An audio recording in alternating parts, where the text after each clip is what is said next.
Assalamualaikum warahmatullahi wabarakatuh. Jumpa lagi dengan saya Bu Novi dalam pelajaran biologi.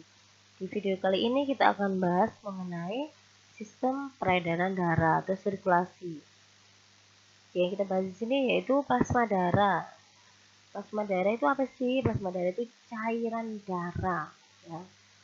Cairan darah. Bagaimana cara mengetahui plasma darah ini? Dengan cara kita sentrifugasi. Jadi kita ambil darah, kemudian kita masukkan ke dalam suatu alat namanya sentrifugasi. Kita centrifuge atau kita putar dengan kecepatan 120 rpm selama beberapa detik ya. Kemudian nanti akan didapatkan dua lapisan. Yang pertama lapisan berupa cairan bening kekuningan, kemudian yang kedua itu berupa endapan. Endapannya itu sel darah, berupa sel darah ya. Kemudian apa sih isi dari plasma darah ini? Jadi isi dari plasma darah yang mendominasi yaitu air. Air 91% air, sedangkan sisanya yaitu substansi lain. Di sini ada 3 macam substansi lain. Yang pertama ada protein. Proteinnya ada 3 macam. Ada albumin, ada fibrinogen, dan globulin. Ini ya. Terus kemudian ada enzim. Enzimnya itu ada asam amino, ada lemak, glukosa, urea, garam, dan sodium bikarbonat. Dan sisanya yaitu berupa hormon, antibodi, dan gas. Jadi ini merupakan kandungan dari plasma darah. Ngerti ya anak-anak ya? Kemudian kita lanjutkan serum darah. Jadi kan pernah dengar ya istilah serum darah. Apa sih sebenarnya serum darah itu? Nah ini serum darah itu berupa plasma darah yang tidak mengandung fibrinogen. Jadi kalau plasma darah yang tidak ada fibrinogennya itu kita sebut ini ya serum darah. Paham ya? Kemudian lanjut protein globulin.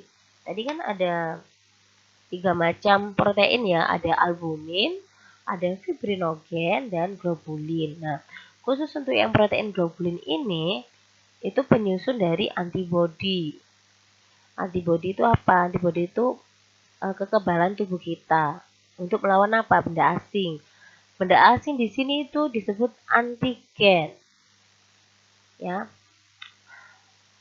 Jadi antibodi itu setiap antibodi sifatnya spesifik ya terhadap masing-masing antigen.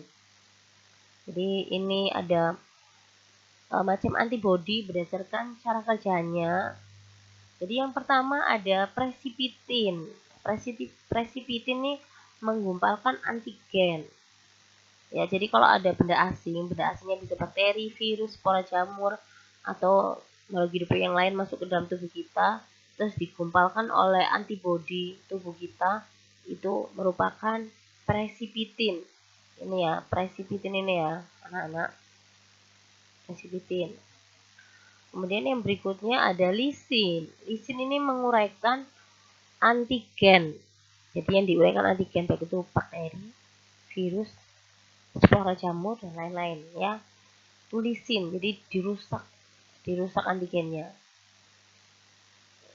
Kemudian yang berikutnya ada antitoksin. Antitoksin ini menawarkan racun, menetralkan ya. Jadi racun ini bisa didapat dari makanan atau minuman yang kita makan dan kita minum, baik secara sengaja maupun yang tidak sengaja. Kalau misalnya ada racun, maka akan ini ditawarkan atau dinetralkan ya sama antitoksin.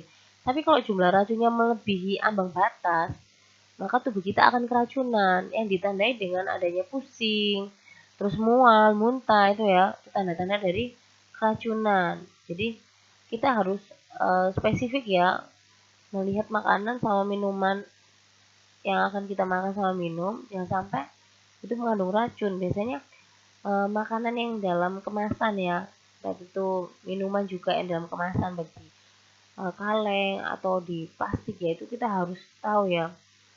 Maka pokoknya makanan kemasan tuh biasanya banyak mengandung racun apabila sudah expired ya atau kadaluarsa. Jadi kita harus teliti lebih selektif dalam memilih makanan sama minuman yang akan kita makan dan kita minum.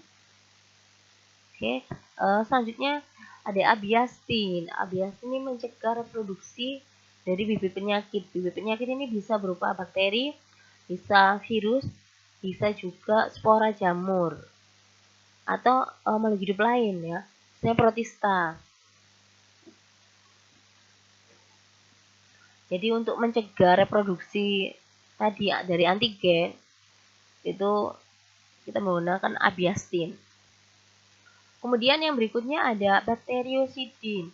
Jika di lisin tadi menghancurkan antigen, kalau bakteriosidin ini membunuh bakteri. Jadi kalau yang ini khusus bakteriosidin, ini yang dibunuh hanya bakteri ya anak-anak ya. Virus atau yang spora jamur itu tidak dibunuh.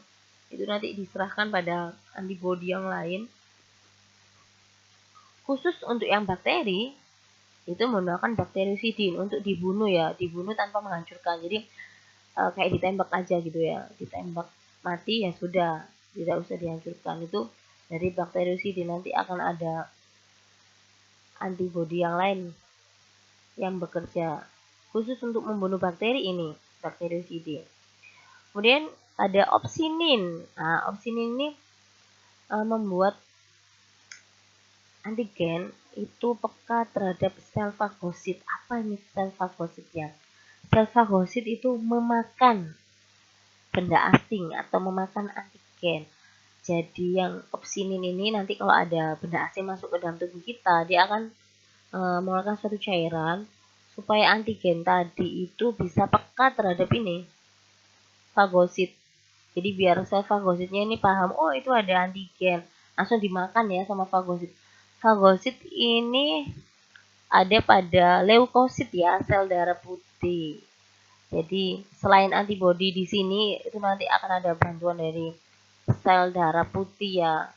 Sel darah putih ini memfagosit, memakan nih mikroba. Mikrobanya itu bisa bakteri, bisa virus, bisa juga spora jamur atau benda asing lain, misalnya protista gitu ya. Tapi kalau misalnya ada terlalu banyak antigen yang masuk ke dalam tubuh kita bisa jadi sakit ya anak-anak ya.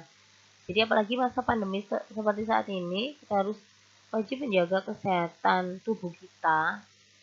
Itu bisa dari makanan sama minuman yang kita makan dan kita minum. Kemudian aktivitas kita, kalau nggak terlalu penting ya nggak usah lah keluar rumah ya, di rumah aja, stay at home, studi at home gitu ya, di rumah aja, jaga kondisi. Begitu ya anak-anak ya. Jika ada pertanyaan bisa langsung tulis di kolom komentar atau langsung di WA saya. Jangan lupa pelajaran hari ini dicatat, dipahami, dipelajari. Kemudian nih, saya ada pertanyaan ya. Pertanyaannya yang pertama, apa sih yang dimaksud dengan plasma darah? Itu ya, tadi kan kita bahas mengenai plasma darah. Jadi pertanyaannya tadi, apa sih dari plasma darah itu? Nah, plasma darah itu apa? Terus bagaimana cara mendapatkan plasma darah? Jadi itu ada dua pertanyaan ya. Pertanyaan pertama yaitu apa arti dari plasma darah? Kemudian yang kedua, bagaimana cara mendapatkan plasma darah tadi? Oke anak-anak, jangan lupa jawabannya dikirim di WA saya. Jangan di WA grup ya, nanti dicontek sama teman-teman kalian yang lain. Jadi langsung japri ke WA saya. Saya tunggu hari ini sampai jam 8 pagi ya. Jam 8 pagi, ingat ya, jam 8 pagi. Kalau lebih 1 menit tidak akan saya koreksi, jadi saya anggap 0 nilainya. Jadi terima kasih sudah menonton video saya kali ini. Jangan lupa absensi di kolom komentar. Terus saya tunggu jawabannya hari ini juga. Wassalamualaikum warahmatullahi wabarakatuh.